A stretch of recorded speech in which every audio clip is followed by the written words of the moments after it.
સમસ્યા પર ટ્રમ્પના નિવેદન પર કોંગ્રેસ તરફથી પ્રહાર કરવામાં આવી રહ્યા છે। રાષ્ટ્રપતિ ટ્રમ્પને શિક્ષિત કરવાની જરૂર છે એવું કોંગ્રેસ નેતા મનીષ તિવારીએ કહ્યું। તેમણે કહ્યું કે કાશ્મીર 1000 વર્ષ જૂની સમસ્યા નથી, પાકિસ્તાનની સમસ્યા 78 વર્ષ પહેલા શરૂ થઈ હતી।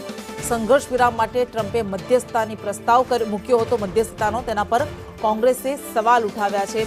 ઉલ્લેખનીય છે કે ટ્રમ્પ દ્વારા જે એક્સ પર પોસ્ટ કરવામાં આવી હતી એમાં એવું કહેવામાં આવ્યું હતું કે કાશ્મીરની સમસ્યા જે 1000 વર્ષ જૂની છે એ ઉકેલવા માટે પણ મધ્યસ્થી કરવા માટે હું તૈયાર છું। તેને લઈને કોંગ્રેસ તરફથી અત્યારે પ્રહાર કરવામાં આવી રહ્યા છે, સવાલ ઉઠાવવામાં આવી રહ્યા છે।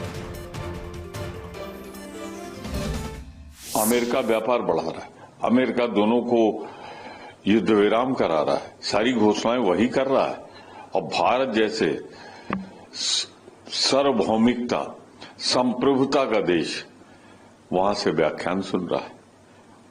मैं सिर्फ इतना कहना चाहता हूं, भारत और पाकिस्तान के बीच का मसला शिमला समझौते के अधीन कभी वार्ता होगी तो होगी, इसके अलावा और नहीं।